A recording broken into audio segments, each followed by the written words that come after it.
Hello, everybody. Welcome back to the Cathedral of Velvet podcast. Yes, it is that time once again. Another 2 weeks has come and gone, and oh man, and it's the new year. Happy 2024, guys. Woo! So yeah, freaking Christmas has gone by. New Year has already we're already in the new year, so oh man, where we are starting off with big stuff this year, big stuff. But in terms of news, not that big. At least we don't have that many articles. But I think we do have one big one. But overall, not that much news as we're getting closer to Persona 3 Reload. And man, we got something like big last weekend. Just like, whoo, I'm very surprised, we got that. So, and it got me hyped. It definitely got me hyped when it happened. So if you guys weren't on my main channel, you guys wouldn't know. But we'll talk about that, when we get to that later on in the video. But of course, like always, every podcast, gotta start off, like the first 5-10 minutes or so, talk about real life stuff, what's been going on here. So, yeah, so let's see here. Okay, so, well, within the past 2 weeks, I got my English copy of Like a Dragon Gaiden. So if you guys don't know, Like a Dragon Gaiden, it was already released, I think, back in November, I believe. But it didn't get a physical release. For some reason, they Sega's just like, yeah, we're not gonna release it in English outside of we're not gonna have an English physical release outside of the Asia continent area. So thanks to Video Game Plus, they were able to do a physical English release, and I was able to get my hands on it. So that is really awesome. And I was able to beat it. Like, it's a 20-hour so game if you're not really doing as much of the other side stuff as you can. So it's a fairly short game. I mean, I saw how long to be, people be in 11 hours or so, which, yeah, I could have beaten within that time. I could have shaved probably 3 hours or so because of certain events in the game. But yeah, I beat it. And I'm kind of mainly got because, well, also they had the Like a Dragon demo, like a Dragon 8 demo in it, so it's just oh, I can't wait to play that. So yeah, there's that. I'm thinking of doing a review time on it and try to release it before Like a Dragon 8 comes out. Not sure if I'll be able to do that, but no promises on it. But hopefully I'll be able to do that.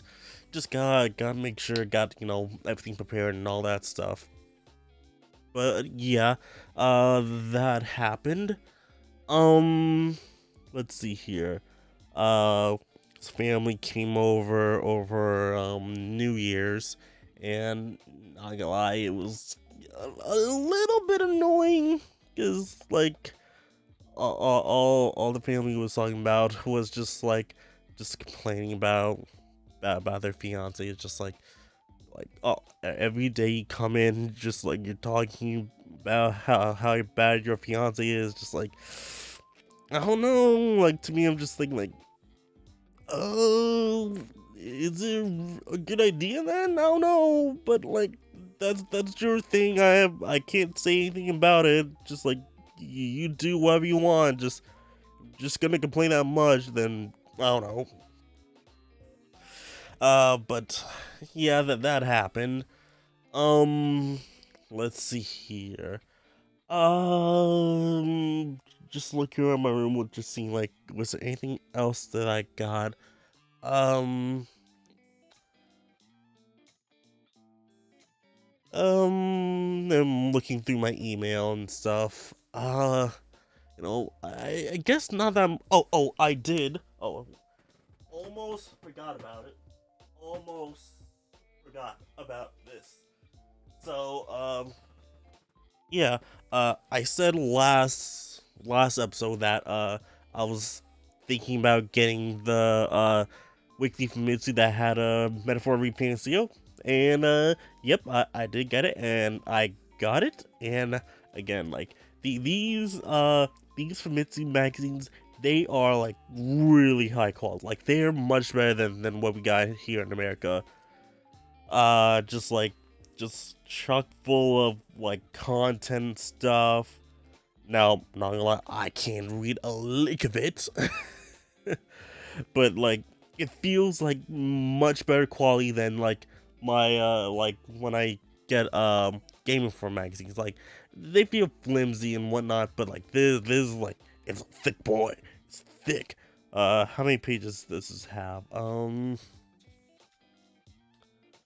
Over 160 pages. So yeah, and what the usual magazine has less than 80 or so. Let me check my last magazine I got.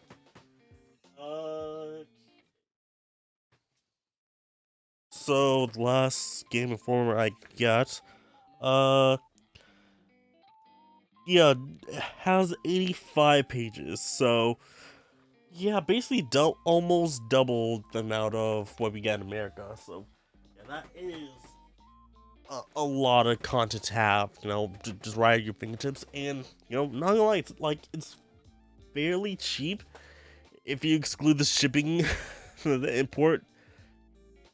Because, like, I think I saw, well, I think I can actually see on this, yeah, it's about 620 yen. So it's about $4 or $5 for 160 pages of gaming stuff. So that is fairly cheap.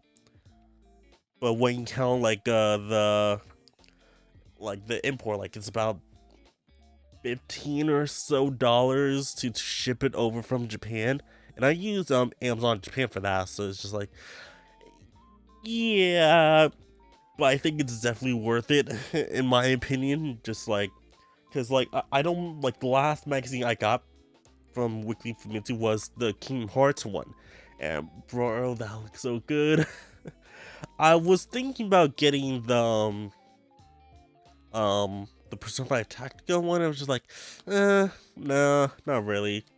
And then like I didn't realize that there was a Famitsu magazine for Nikkei during the anniversary, which like, oh man, I wish I should have got that. I didn't know that like it was on the cover. It's just like, oh man, I definitely missed out. Now it's going for like $50 or so on the aftermarket. So just like, mmm, mmm. I I really missed on that. So yeah, I kind of wish I did a little better on that. And later on today, like literally right after I'm done recording this podcast, I'm gonna be checking out Discotheque Media, because today is actually their Discotheque Day. So releases for anime, Toku stuff. So definitely gonna be checking that out later. So hopefully I'm able to finish in time. Hopefully we don't have another 2 hour 2 hour episodes like the last two episodes. Just like, oh man.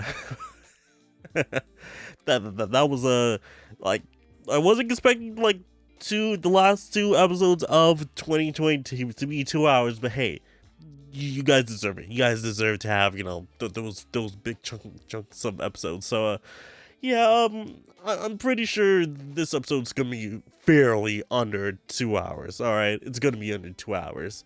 So yeah, let me see what else here. Okay, so like the Christmas episode talked about what I got for Christmas. I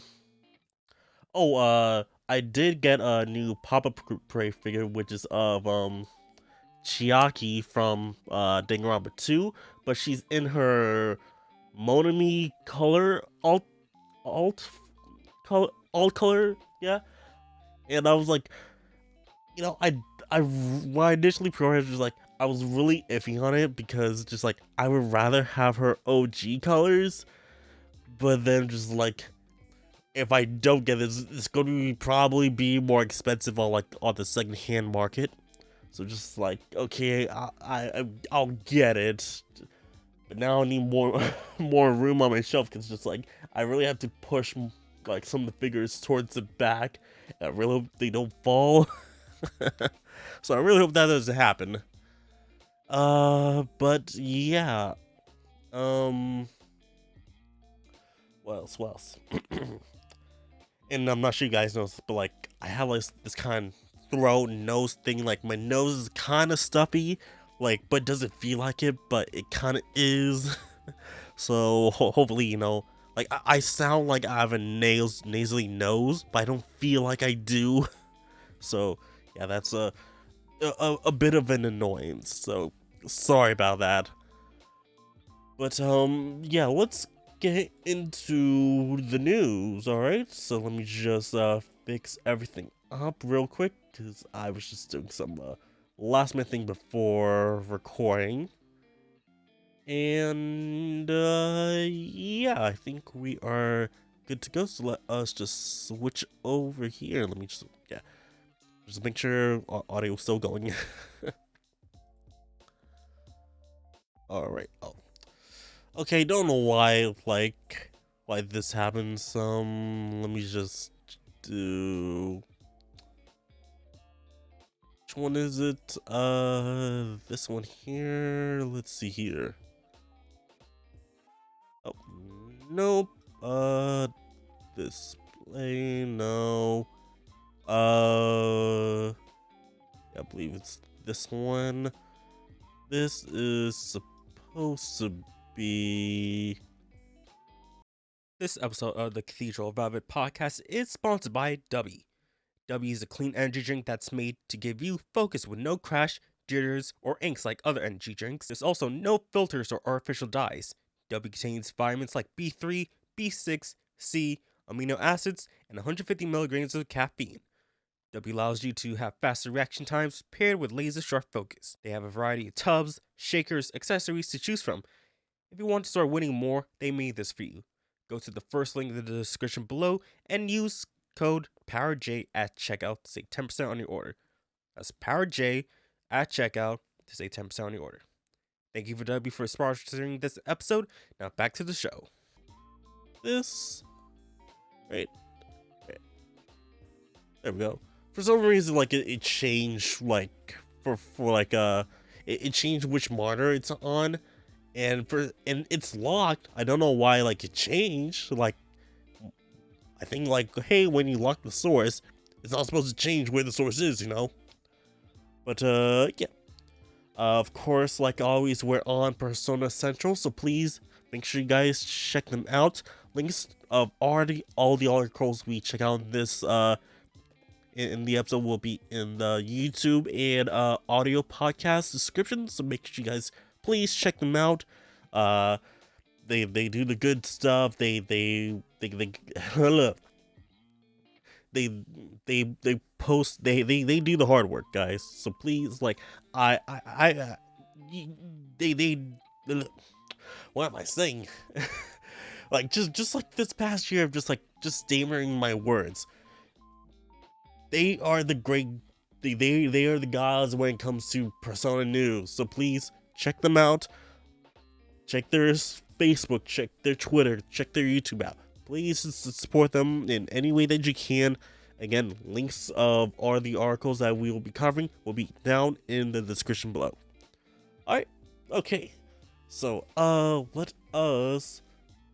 Let's go do this. So first article. And also one more thing. I think was there another. Actually, yes, there was. So let me just do this. Let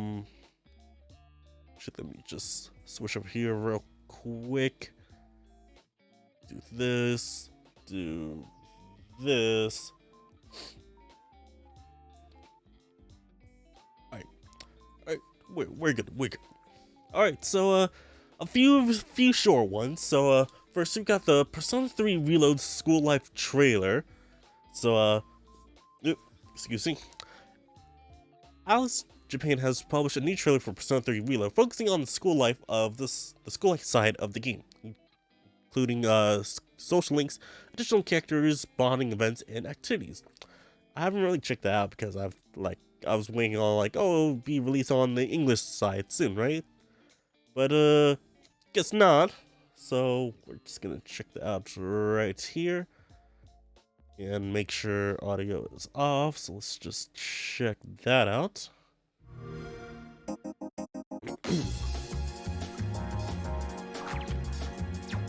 Oh, you little cheater, you. Nope, get that social points up. Kaz.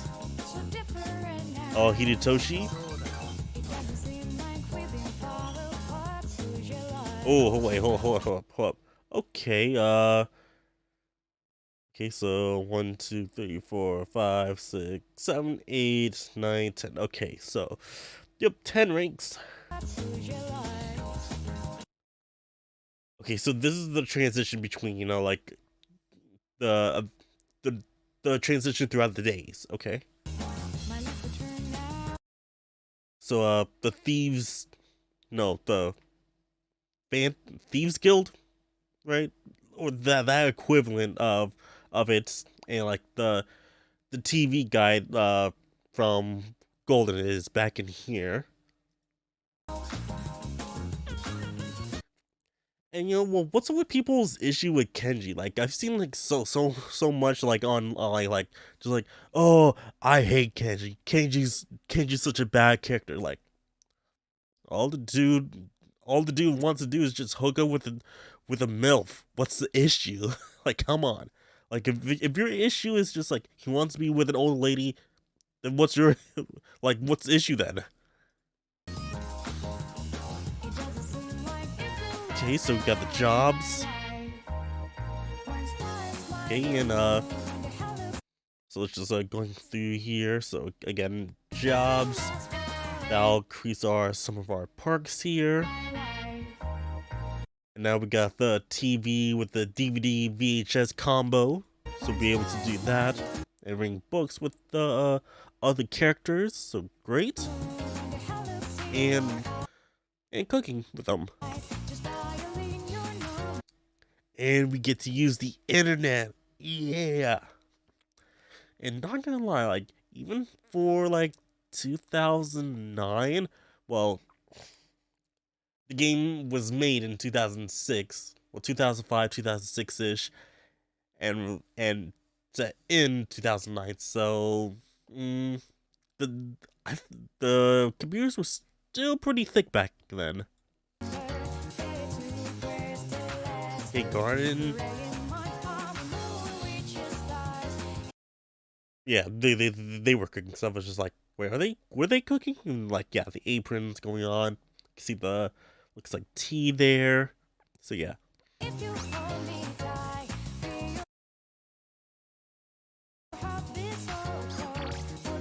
Okay, so yeah, we can see the text messages instead of in the prior versions, just oh yeah, just the text will automatically come up on screen, and you can't really choose which one until after you read them both.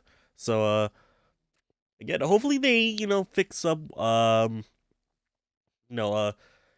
how things work, where you can go out during the day, but if you don't do anything, just return back, and then you can do whatever you want inside. Hopefully they fix that in here. I really hope that they do. I doubt it, but come on. Oh, why do I want to say Chidori? Why do I always forget her name? Chihiro was the name. Chihiro, yeah. Chihiro is such is so adorable. That outfit's so cute. We got the movies, the beach. So many things you can do outside of, the battles. So yeah, there's that. Again, a lot of things you can do. Just you just gotta fit it all in time. Next up, we got the winter outfits that were shown off. So let's just go over here. Alice West has released a trailer for Persona 3 Reload, featuring the winter outfits for the protagonists, Yukari, Junpei, and Akiko to go along this month's full moon. So yeah, this was the full moon thing. I personally thought, like, yeah, it's not really worth, a full reaction video if it's just the winter outfit that we already seen before. I think also, especially if you play like P3 dancing, so it's kind of the same. So I didn't actually watch it, I just like did bother with it. So let's just check it out right here. Let me just mute the audio again. Let's just check it out. It looks like we're inside a kaleidoscope. Man. Oh, what was it? Hurrah? Like, it looks great. I do like this redesign here. It looks like we're inside a kaleidoscope. Stay warm and strengthen your immune system.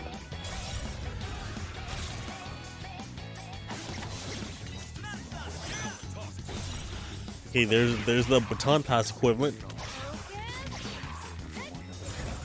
The shift mechanic, yeah, shift.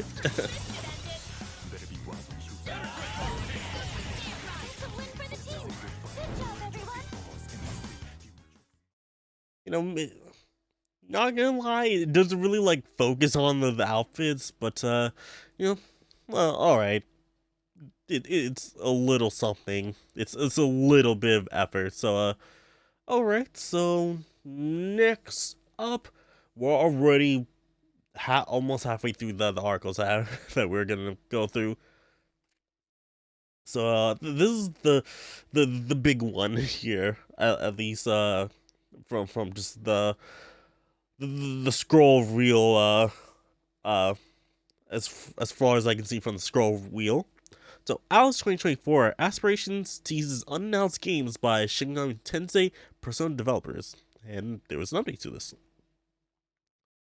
So 4Game has published their annual feature for next year's aspiration of Japanese creators in the game industry. Also, let me turn on the audio here, because I almost forgot about that. Come on, turn on. Are you gonna do it or not? Please don't freeze on me. Please don't freeze on me. There we go. Alright. Discussing what they paid attention to in 2023 and what they're looking forward to. This time, 176 creators were interviewed. Nine of these developers are from Alice. Below is an expert of the interview, focusing on what the Alice staff are focusing on the next year. And Arca was updated with Shinjiro Takada's statement about next year's via Famitsu, teasing another game's release. Okay, so here we have Eiji Ishida from First Creep Development.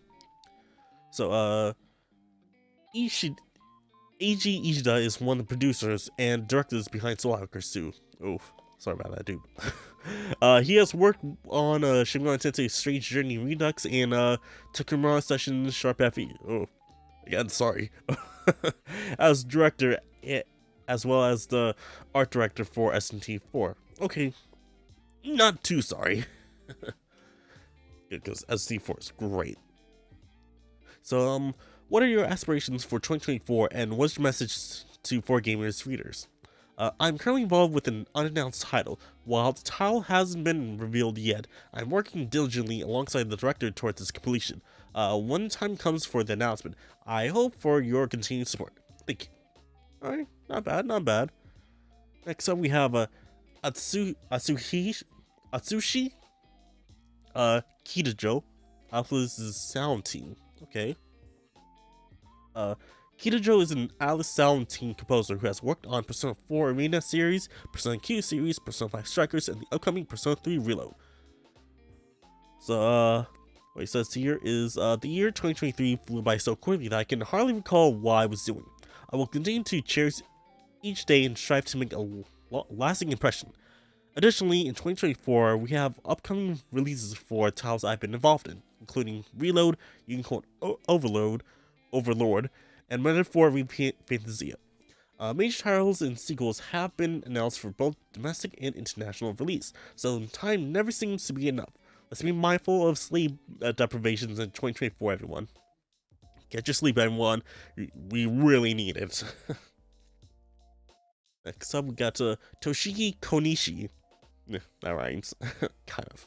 I mean, to me, it rhymes. From the sound team, okay? Konishi is a sound team composer who has worked on Persona Q, SMT5, and Tactica. This year, I was able to successfully release the project I was in charge of, P5T. Personally, it became a deeply cherished project for me, having been responsible for the entire soundtrack, hosting a mini live concert, and releasing the game and soundtrack simultaneously. As for next year, what will happen? I've been hearing all sorts of discussions, but I feel like I'll be summoned soon, and so I'll keep my shoulders warmed up. My shoulders? Warmed up. First and foremost, please look forward to Kitajo's work on Persona 3 Reload. Okay. Yeah, something was in my mouth there. Next up, we got Shinjiro Takada from the first creative department. Shinjiro Takada is the product manager of Alice's first creative department, which handles the SMT series. He's worked on Devil Survivor series, Tokimura Session, and SMT5. Man, if we can get more Devil Survivor, please. Takada, please. Talk to someone about making a Devil Survivor 3. We need a Devil Survivor 3. I really want a Devil Survivor 3. Hey, his statement, during the adjustment period for the upcoming release of Unicorn Overlord on March 8th, I helped out in a small way with my experience in strategy games. If you're interested in 90s inspired style of Unicorn Overlord with a classic storyline and SRPG elements, please give it a try. And his Famitsu statement is the ambition. 2024, Vanillaware's Unicorn Overlord will be released, and we are planning to launch one other title. Simultaneously, I would like to prepare projects for the future. So, we're getting some teases of an upcoming project. Now, I'm not going to say where this is, what this solid project actually is, because I do know that I've seen the rumored, alleged, not guaranteed, just saying that there, like, these are rumors, allegation, I think that's the right word for it, right? Just like, there is another Persona game releasing this year that is not Persona 3 Reload, obviously, because that comes out in less than a month. Oh god, I can't believe I said that. But, yeah. Apparently there's another Persona game in the works that, again, that is... It's not Persona 6. It's another game. And it's a somewhat like crossover between obviously 3, 4, and 5, but also 1 and 2. Now that's just rumors. I kind of hope that's true because we finally get some Persona 1 and 2 related game content since in years. That's not, just DLC of like costumes and soundtrack, but the actual characters coming back. I mean, if that's true, that'll be really great. But it's just rumors at this moment, so just take it with a grain of salt. Just laying that out there, right? So next up, we got Ryota Nitsuma from the second creative division. Nitsuma is a producer for Alice's second creative department, which handles the Persona series. Previously working at Capcom until 2022. Oh, so he's fairly new. He had started as a producer on Tactica and Reload. So his statement is, I've been working on Reload. It's finally set to be released on February 2nd. Persona 3, which became a turning point for the Persona series, have been revived with a fresh look under the current P studio. I'm confident that you will enjoy it. You will enjoy playing it. So please look forward to it. Thank you very much. And we got Atsushi Nomura, second grade division. Let me just like, okay, just like, make sure just like wait, they haven't put it in twice, right? But get like last name first, right? But I'm not really sure. Maybe it is his first name, probably. So, Nomura is a producer on for the second creative department, which handles the Persona series, and he's worked with the remastered version of Golden as well as Tactica. His statement: I'm delighted to have successfully delivered Tactica, and I hope the journey of the Phantom Thieves Arena and Toshi has served as a positive catalyst, even if it's just little.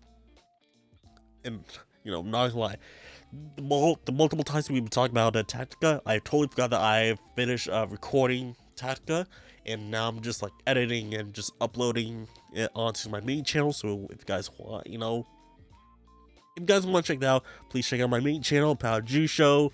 I think it's always linked in the description, so please check it out.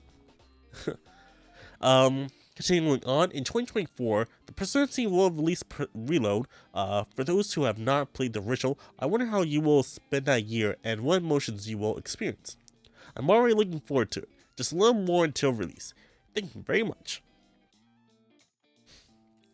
Now we got Naoya Medea. So, Naoya Medea is a director for Alice's second creative department, which handles the Persona series. He's worked on Persona 5, Q, the Q series, and Tactica. So his statement: Tactica was a title that challenged us to try something new, and the unique game style, new game system, something that is hard to convey the fun of. Is hard to convey the fun of until you actually try it. I would be delighted if you could pick it up and play. 2024, the entire team will work together to deliver even better titles for everyone. Please continue to support. Please continue to support the Persona team at Alice in the future. Ugh, man. Like, I feel like there's like phlegm in my throat, just like, but like I can't get rid of it. But here we got the Chad, Takuya Yamaguchi. So Yamaguchi is the director for Alice's second creative department, which handles the Persona series, and he's worked on Golden, 5, and Reload. So what are your aspirations and messages to the readers? Finally, on February 2nd, 2024, Reload will be released. We created it with care so that both fans and the original version of the original version, those who haven't played it yet, can enjoy it. If you're curious, I hope you give it a try. Next up, Kazuhisa Wada. So he's a creative producer and chief director of the Persona team, and he's worked on the Arena series, Persona Dancing, and Royal. His statement is that this is a year in which the required scope of vision has significantly expanded to improve our decision making.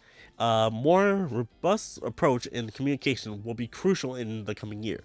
With certain preparations already in place, we will do our best to handle unforeseen events of various sizes that may arise during long-term development, and do our best to deliver good news to everyone as planned. Following the release of Persona 5 Tactica last November, the Persona series will be followed by the release of Persona 3 Reload on February 2nd.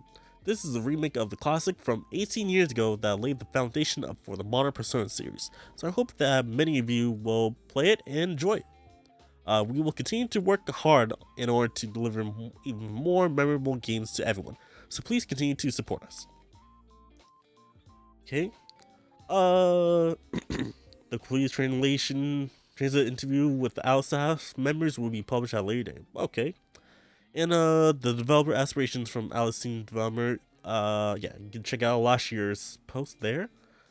So yeah, man, they majority was just like, hey, reload, play reload. A couple guys, go play reload. It's coming out in a couple of weeks. And I mean, yeah, you got plug in what's coming out soon, and like, hey, thanks for playing Tactical 2, and if you haven't played it, go play it. So I do wonder what this upcoming title is. Maybe it's a rumored Persona game. Who knows? But we might see it, probably during like, I don't know actually, because this is essentially, well, we don't know what's Alice's like summer game, right? Because we essentially have like a winter 2024, well, winter 24/spring 2024 release, which is Reload. And we know that Metaphor is coming out this fall. Is there going to be like some sort of summer game coming out? Who knows? Well, just based off, like what Alice has done, with these previous years. Well, we had Soul Hacker 2 that came out in 2022, right? 2021 was Persona, no, not Persona, SMT5, I believe, right? Like that was at like the tail end of 2021. Just looking at my collection there, and oh yeah, they had I think wait, was when did Royal come out again? I kind of forgot. But P5R release date? No, Royal was 2019. Well, at least for Japan. Let me just make sure. Yeah, it was in 2020 that we got Reload. Then I mean, not Reload, Royal. 2021 was Strikers, and then later on that year was SMT5. Then 2022, and what was 2022? Was 2020? No, 2022 wasn't Strikers, right? No,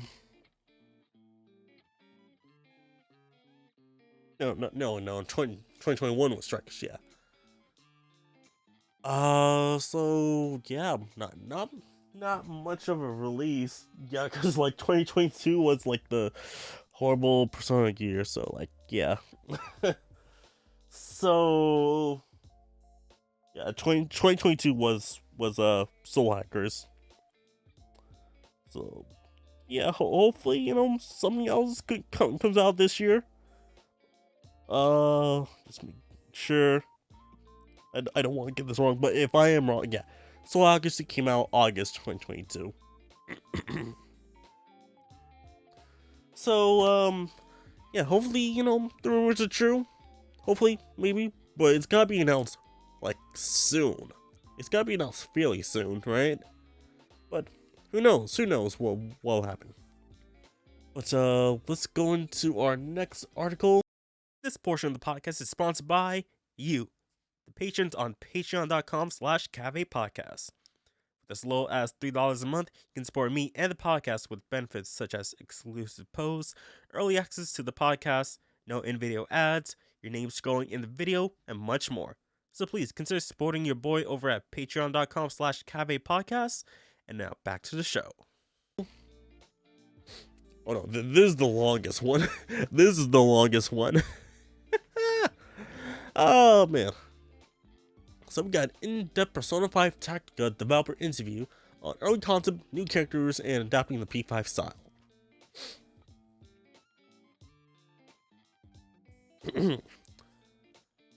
Sure everything's going alright? Okay.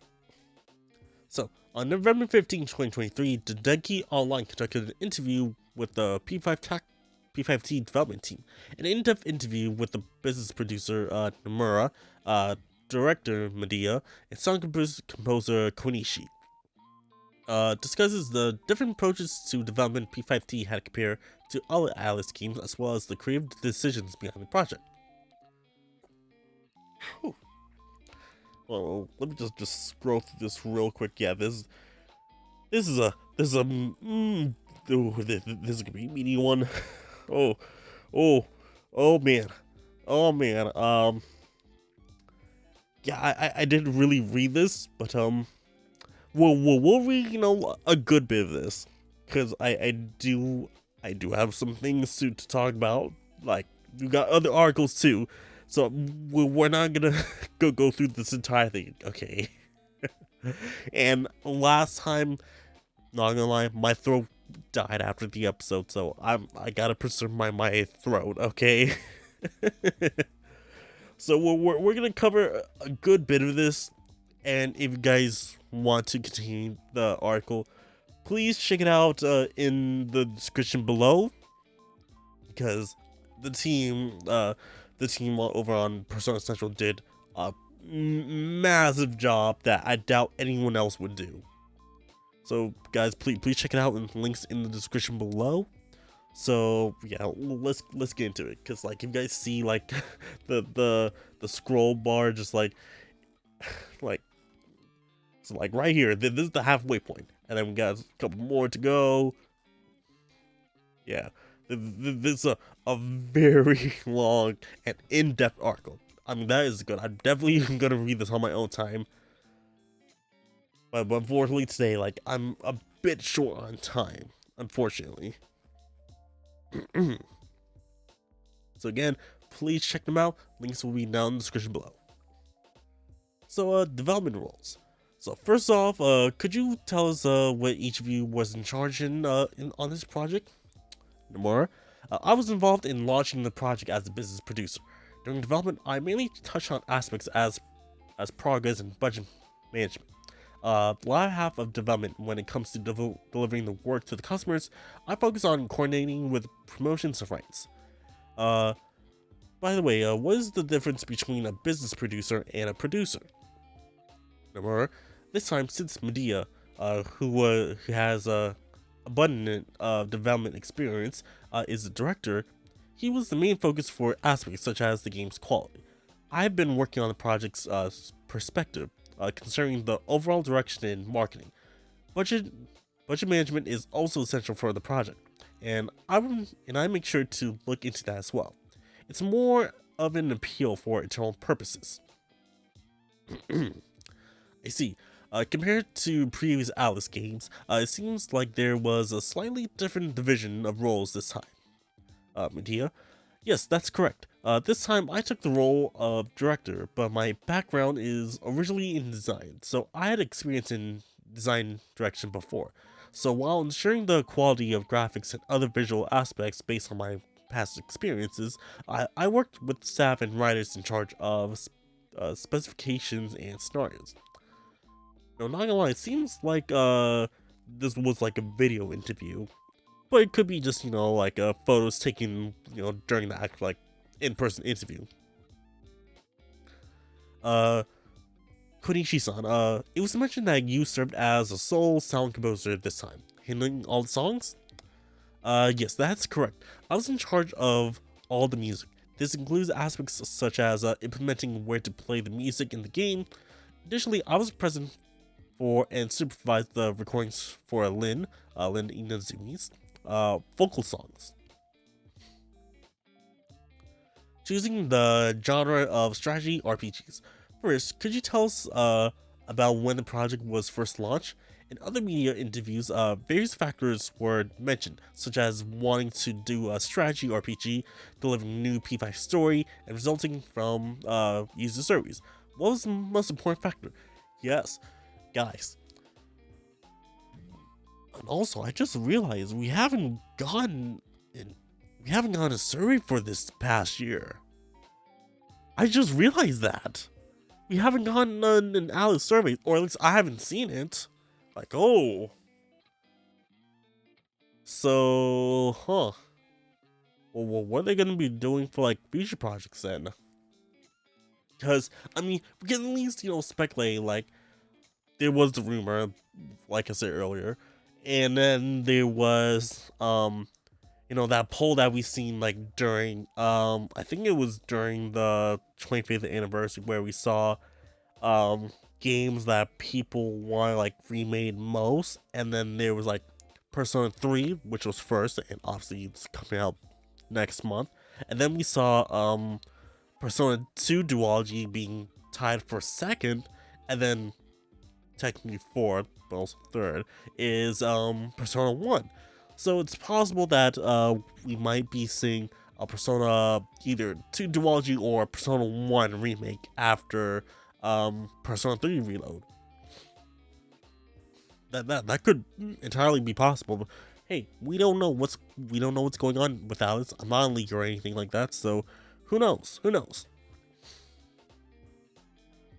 So, the project officially kicked off in mid-November 2019. However, the conceptualization began a bit earlier with a small team. The initial idea for the project was inspired by the captivating nature of the fan themes from P5. Since they were very appealing, we wanted to depict the fan themes working together as a team.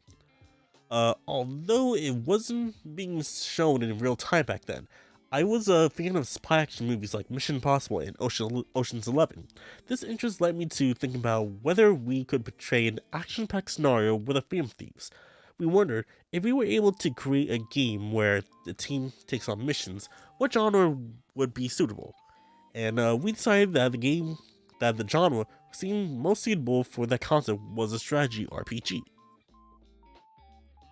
Both Mindy and I personally enjoy strategy RPGs and play them often in our private time. However, it's not much that we wanted to create a game in that genre, but rather that we have themes and expressions that we want to explore. A strategy RPG turned out to be the genre that best matched those themes and expressions, and that's the logic behind our choice.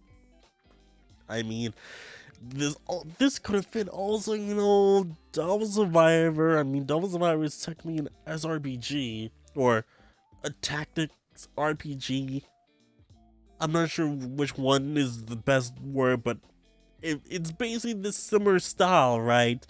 That they could have do that, make completely new characters and all that stuff, but alright.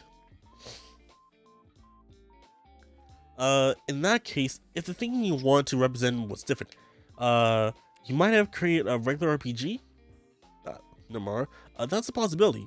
On the other hand, mainline P5 titles are turn-based RPGs. Spin-off titles include action RPGs, strikers, and dungeon RPGs, the Q series, so we expand the IP into various genres. In that sense, there's likely a certain fan base for strategy RPGs, and we thought about broadening the IP there as well. In fact, in surveys, there were many requests for a strategy RPG. I mean, I wasn't one of them, but hey, okay.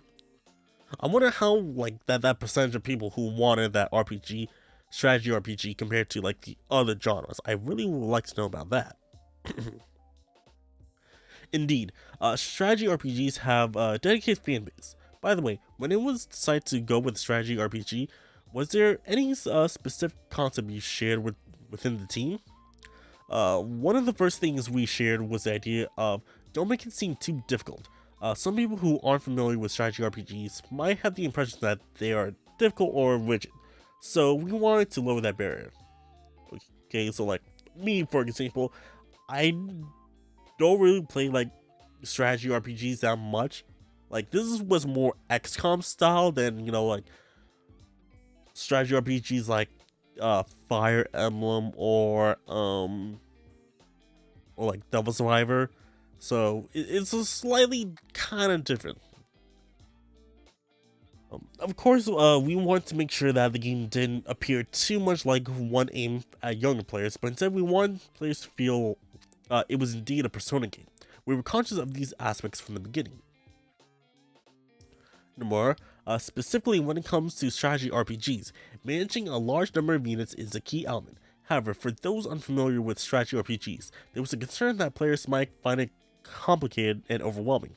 Therefore, while keeping elements for customization enjoyable, we aim to keep things simple by reducing the number of units to manage and keeping number of units to manage and keeping the training aspects to minimum. So, I mean, with Tacta, you only have 3 characters. I wouldn't mind if there was a 4th character that we could permanently have, because I mean that's not an issue. I mean I think it would be fun a lot like that, and it would be be consistent with the mainline games. Just okay, you have 4 characters in battle, let's bring 4 characters in there. Not just keeping in 3 characters. So but I do feel the game has sub personas. I feel the sub personas were either pointless some at times, because there was no elemental weakness for enemies, so it's just the only thing you're using the elements for is there's certain abilities tied to them, because wind causes enemies to be moved away, Psy causes enemies to come towards you so they get out of hiding, Despair I think causes them to, if they're in cover, get out of cover. Shock, Electric causes some enemies to be shocked so they can't move. Ice freezes the enemy so they can't move. I mean, well, with Shock, they're able to act, but they can't move. But with Ice, they can't act or move at all. So there's that. And with Nuclear, I completely forgot what it is. I feel it's another version of Wind. I forgot what it was, man. But yeah, just if they just kept the elements, added the elemental weakness to it, I think that would have been really great too. Because it feels the only sort of weakness there is just when they're out of cover, you can just attack with the physical or use the gun, and that's mainly it. So yeah. Decision to lower the character's proportions this time. Was that idea made in consideration of reducing the barrier to entry? Yeah, because it's more simplified, more rubberized, old time cartoons. Remember? That's one of the reasons, but there were also other considerations. In early stages of development, there were 2 options within the team. One suggests that it might be better to fight with the original style characters, it's better to fight with original stylish characters, and others proposing the use of typical low proportion characters seen in many strategy RPGs. It's this guy, right? Because of that, we created mock-ups for both versions and carefully considered them. With original proportions, characters could be drawn very cool, but inevitably, if the character's proportions were increased, their height would also increase. However, in strategy RPGs, it's essential to have an overhead view of the entire battlefield. We often use an overhead perspective. In that case, it becomes challenging to showcase details. I realized that no matter how much effort was put into portraying cool aspects of the fan thieves, they ended up looking somewhat bland. I mean, not gonna lie, in my personal playthrough, I did very little or at all any overhead look at the field. It was either at some sort of either to the side or at a slightly higher up angle. So it was just I don't think keeping them at a regular proportion would have made much difference. So maybe that's me. Maybe that's just me. Characters designed by Shigenori Tsujima, the P5 character designer, often have a stylish and attractive appearance. However, when you take such stylish models from an overhead angle, especially with a pullback camera, the lines appear thin, and overall visual presentations won't fit well. Moreover, when placed on the board stage, one square destiny becomes thinner. So to address this, making models deform was an effective approach. I mean,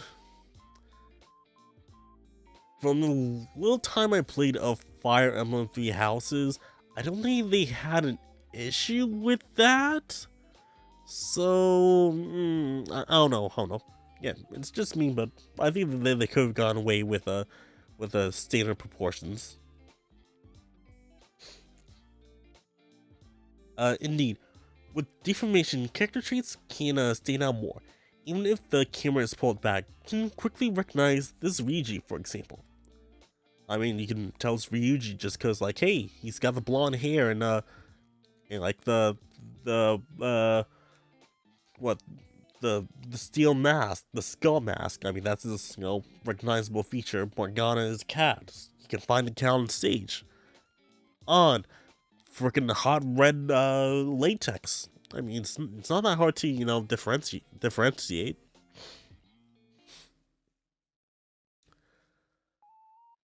Medea. Also, as a part of the initiative to lower the barrier, it was necessary to make them visually enjoyable. Depicting deformed characters running around the barrier board is a fun way was considered a key proposition. In another media interview, Nomura-san mentioned that choosing this genre is a development of the turn-based RPG, and that's why we chose this genre.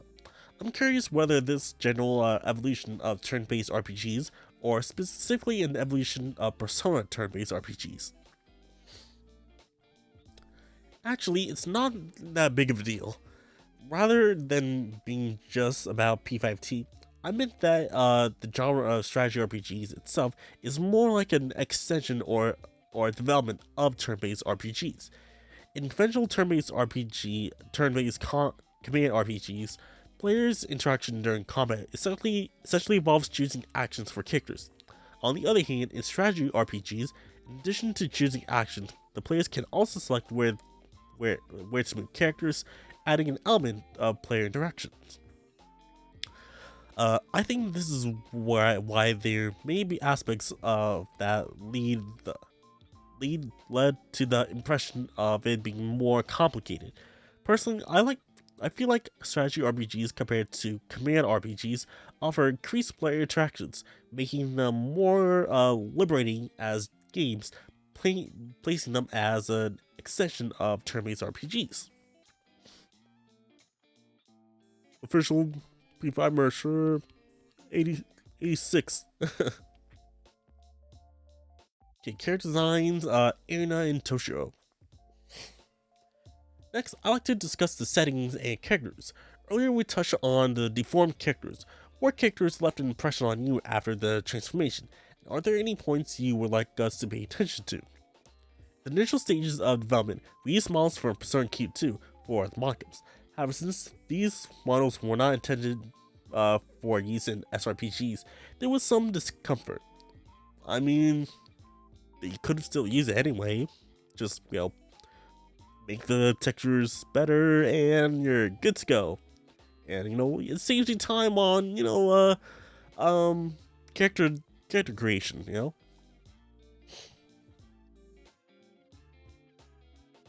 The deformed design of Q2 adopts a technique where the body gradually becomes smaller towards the extremities. While this fills up well at overhead angles, the small size of the limbs make it challenging to maintain visibility and aesthetic appeal when posing. As a result, we decided not to use the models from Q2 and opted to rebuild them from scratch.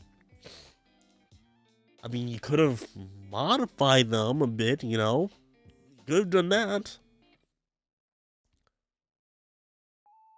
Alright, Initially, when we estimated the workload, someone said since we just need to touch up the Q2 models a bit, it shouldn't take much effort.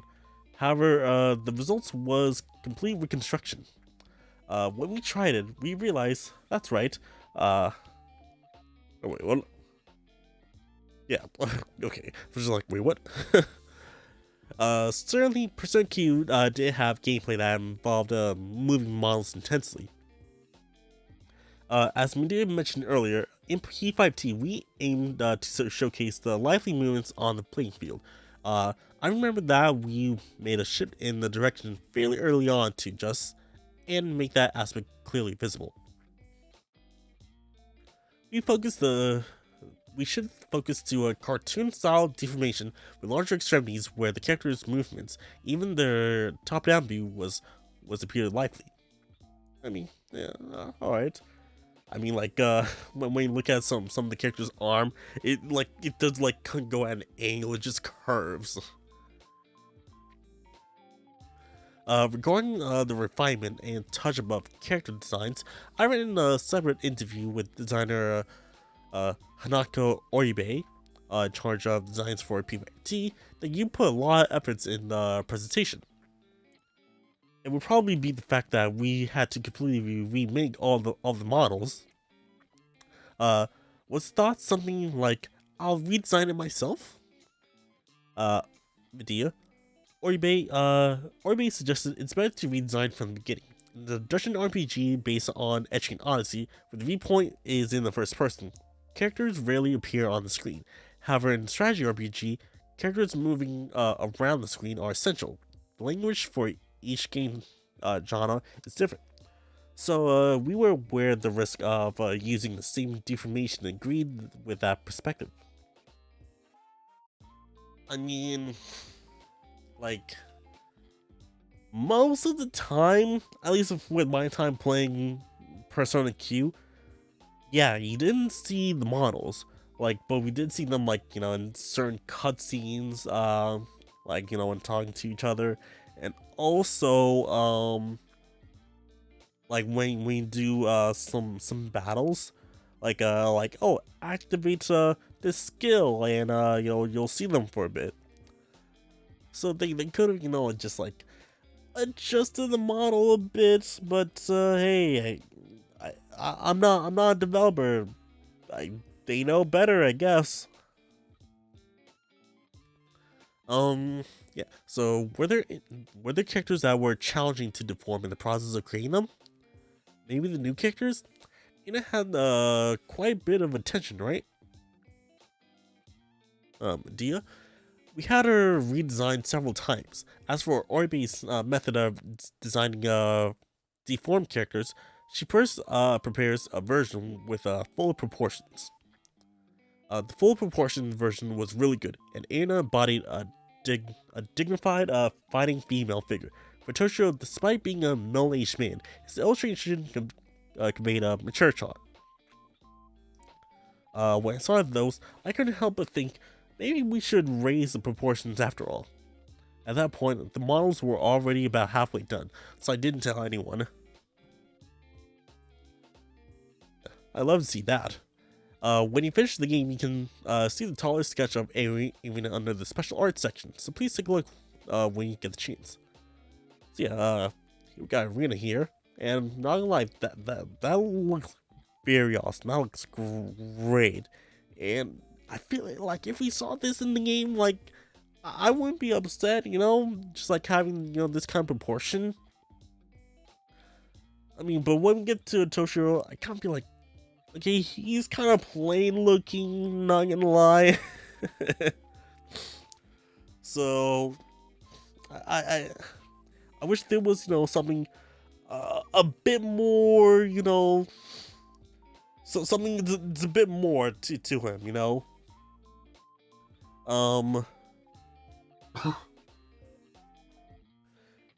like, I wish there was just like a, like, give him a badge or just like,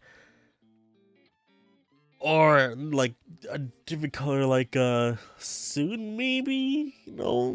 That maybe that's just me. Just it just looks very plain. But oh well.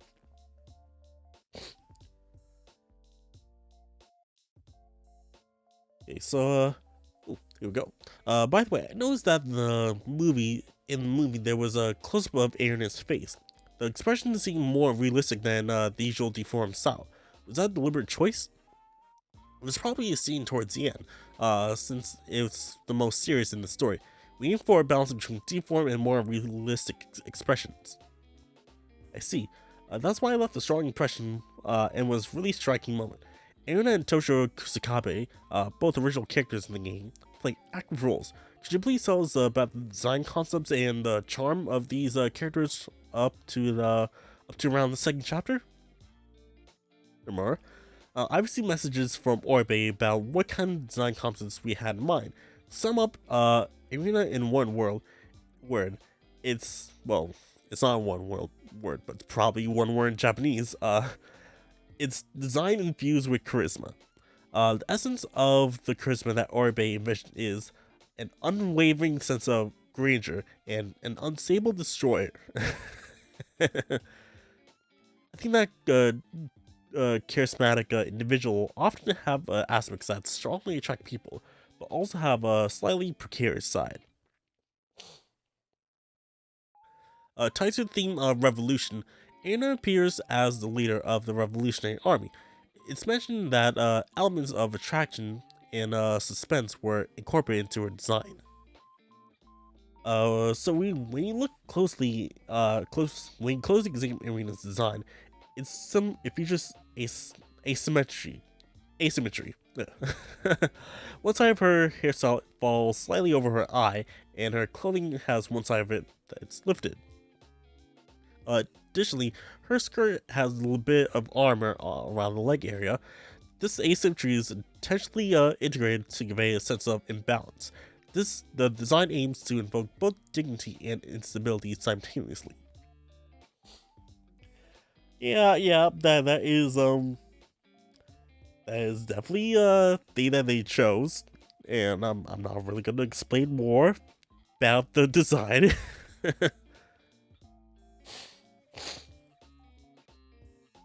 As for Toshio Kazakabe, his role is deeply connected to the story, so we can't divulge too many details. However, the inspiration was drawn from the world of Kabuki, specifically the female role called Onagata. The slightly drooping bangs represent the Kabuki hairstyle called Shike. The Onagata expression expresses aspects of a woman's sorrow and determination, and those elements were subtly incorporated into the design to make it stand out effectively in the scenes. Oh man. We are about at the halfway point. I think, let's just see here. Let's take this little section here, and then we're gonna call it there. So that's why Toshio gives off a certain allure, isn't it? Oh, Akonishi. Oh, really? I see. I'm all ears from this side, the interviewer side. Everyone laughs. Alright,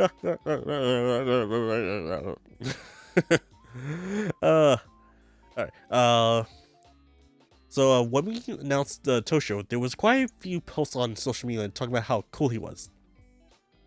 He was cool? like seriously, people thought he was cool? Not gonna lie, I thought that was a freaking boring design. From my perspective, I thought there are suit-wearing men everywhere. But because we carefully designed the characters with proper intention and purpose, it must have resonated and struck a chord with fans. I don't know who thought like it was like how cool he looked. Like again, like he said like suit-wearing men. It's like I don't see like how he just looks cool.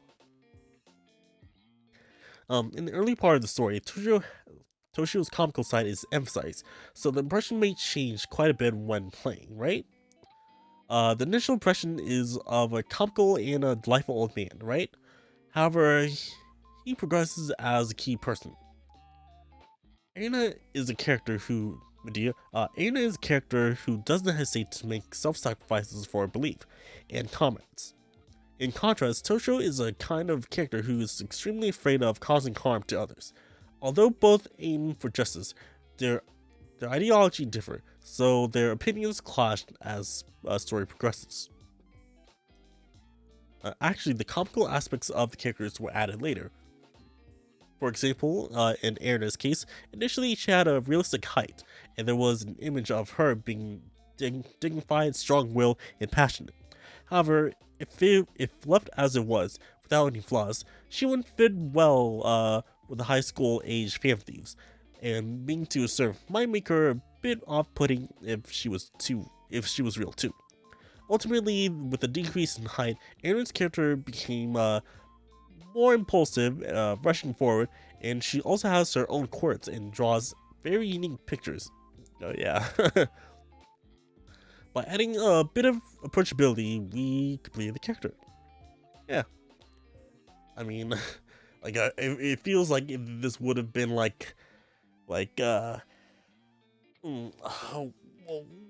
can I compare this?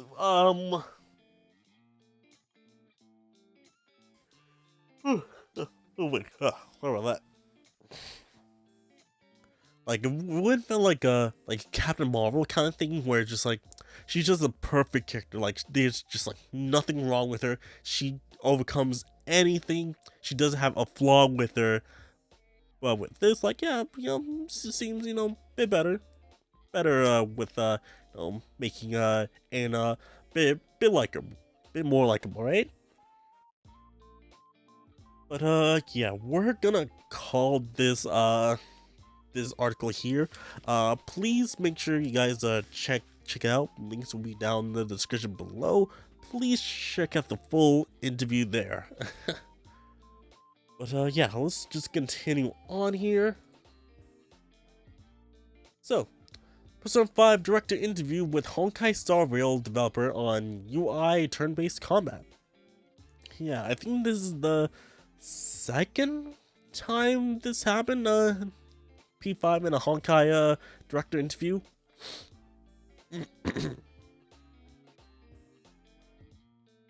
I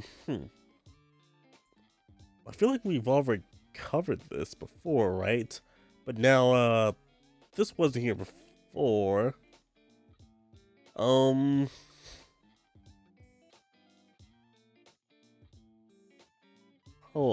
on.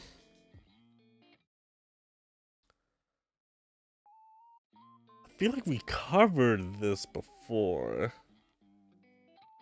I mean, at least, this part is new, but,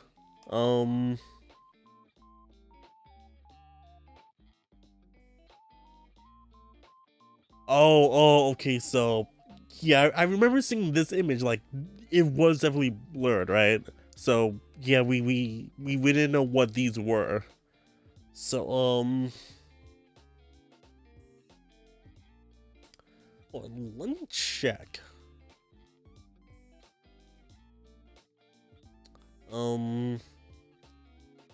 Because I feel like, it would be kind of, like, I don't want to, just cover, the same article twice, right? Honkai, let me just check that.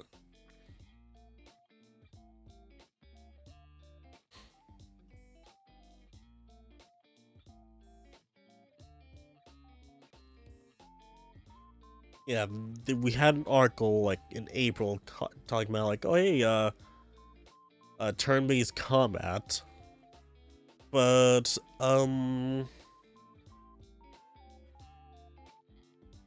let me just see,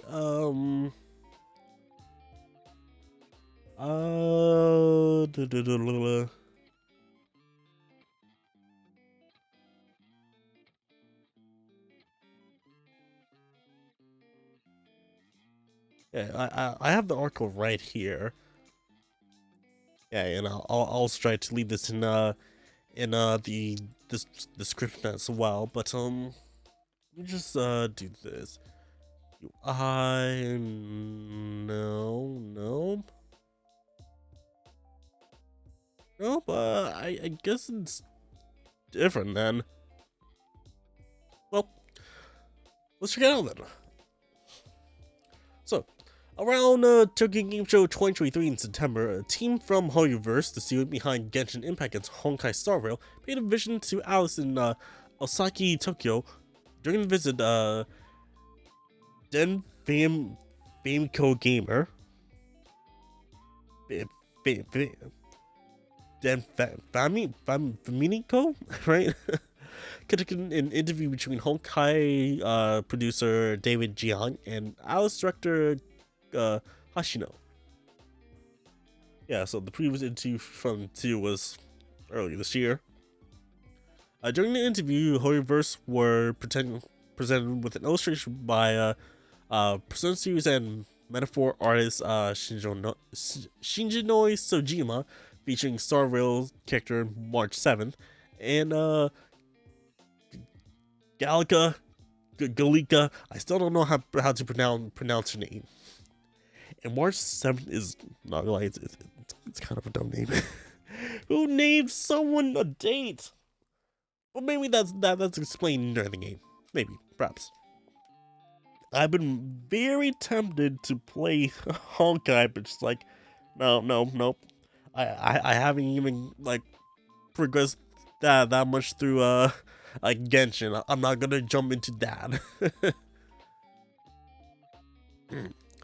So the interview topics relate to Persona. So this is mainly about Persona, not Honkai. So Persona's popularity in China. What was the reaction to the previous interview with Hashino in China? So development team, Honkai's development team. It was a big topic. There are many fans of the Persona series in China, so it gained a lot of attention. There's an internet meme in China, phrase in China that goes, "Persona 5 is the best game under the sun." So that's how highly regarded Persona is there. So now P5's UI, Honkai's development team. Games created by Hashino have special attention paid to the UI design. What led you to putting focus on that aspect? Hashino? I don't know if the saying a wolf in sheep's clothing exists in China, but it's basically the idea that the game is pop, and mainstream on the surface, but on the inside it's typical of what Alice has always been creating. We want to strongly emphasize this contrast. At the time of development, a lot of websites was using Flash to create stylish homepages, and I was influenced on that. So I decided to introduce the game by making it pop with Flash-like animation. In terms of functionality, games with that focus on immersion, such as action games, tend to have very minimal UI. It might have been once considered was trendy, but it's a common standard now. In JRPGs, you spend a lot of time in menus, so the interface itself is part of the game, rather than being something separate. In Japan, UI design is often handled by new employees. Top-level designers are usually in charge of characters and background designs, with the UI being secondary. I think that's a mistake. That's why Alice's UI designers are paid so well.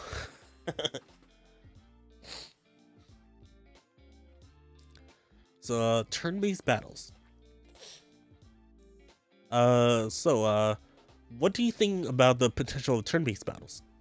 As I said in previous interview, I think they're good as long as they are meaningful.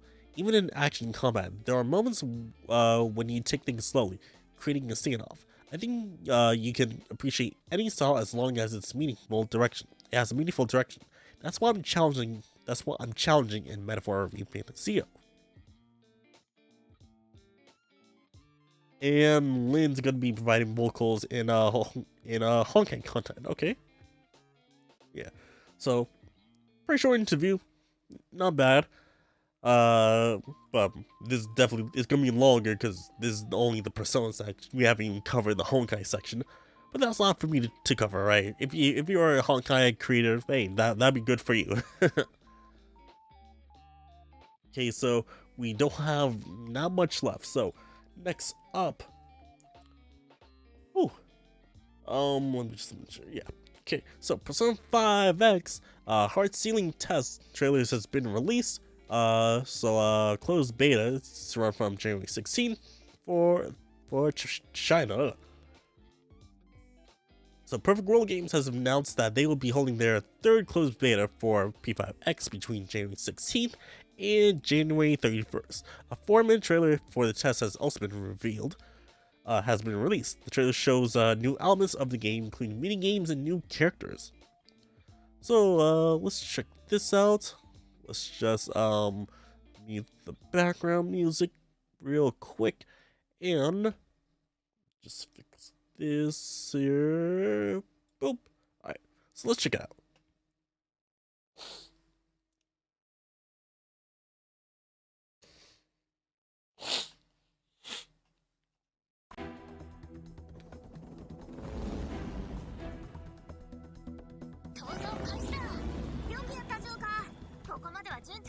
Okay, we're starting off like P5 normally. Oh, whoa, whoa, whoa. Oh. Oh. Joker's dead, guys. Oh no.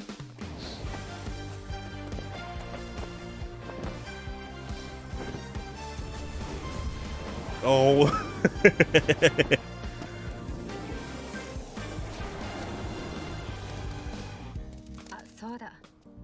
City Walk? Oh, was expecting that kind of animation.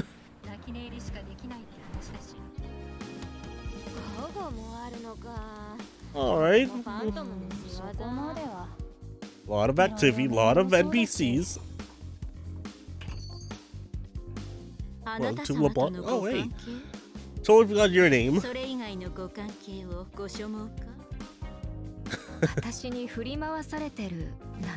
exhausted from working out. それだけで気持ちが高ぶっちゃうんだよね。東京にはカップルの聖地が。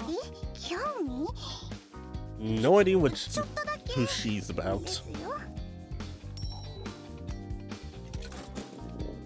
Oh, gotcha. 昨日の試合も見た？先輩のシュート、すごい。軽音部の先輩、 Oh, かっこいい。 music. Oh, rhythm game. Oh, like for a music club, right? I guess. Yo, oh.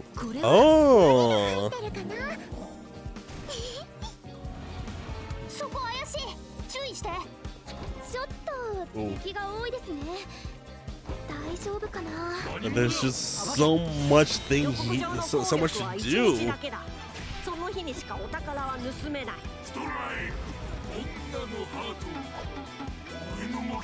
私もう迷わない。窮地を回収させよう。 Don't trust him. Don't trust him. そしてこれは私の分。V の出番ですわ。グッジョブですことよ。 Oh, hi, Miku. 準備できたんよ。 Oh, hi, Milf. 目に焼き付けなさい。バーバー。リドルに任せて。 Oh, who are you? こんなに見つめられると。 Who are you? 蹴散らせ、ゴエモン。覚悟の時間だ。断ち切れ。ゴルギラ。 Wait, 祝福の歌を。 what, I was like thinking, like, was that Kichi from Strikers? うちら最強じゃない？正義の化身。選ばれし者の力、伊達じゃないんです。 Oh. Oh. Bruh. This is the Persona game that has the most Persona characters in it. In like the main cast too. It's a figment of your imagination, okay?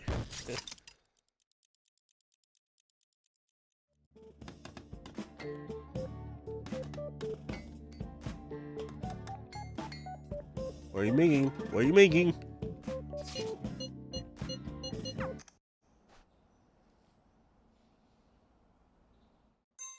Well, since I can't understand that, I have no idea what's going on. Okay. But, I mean, overall, that's a good trailer. I mean, there was a whole bunch of stuff I didn't understand. I mean, there was like a section where, yeah, like, hey, rewind time to like fix some stuff. There's most definitely a puzzle here.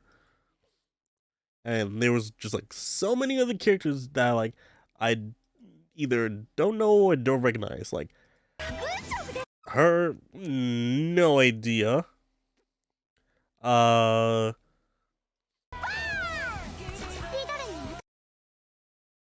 idea who you are. And then you just like, there's just so many characters I have. Just I want to know.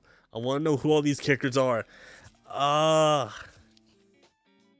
I do wonder, like, will P5X have like, you know, a start and a finish? You know, in a reasonable amount of time that they're in, like, you know, developing this game. Like, will this have an end to it? I mean, I do kind of hope so. I do hope so. Because it's just like, hey, we have this project. We have our beginning. We have our end. Probably, like, you know, like it can't be that too big of, like, you know, like a time frame for, like, you know, of a game, right? So I mean, it's gotta be like, it has to be like, okay, after you know, like, beat the mini game, then like, yeah, there'll be just like other events that'll happen, you know, within the game. So no, maybe. But continuing on, recruitments for the beta test is open from today, January 3rd till January 12th. Downloads for the test client will be made available from the 15th, and the beta will be available on PC, iOS, and Android. And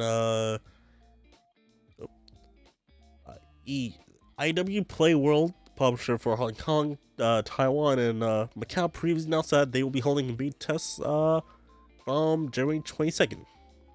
Alright.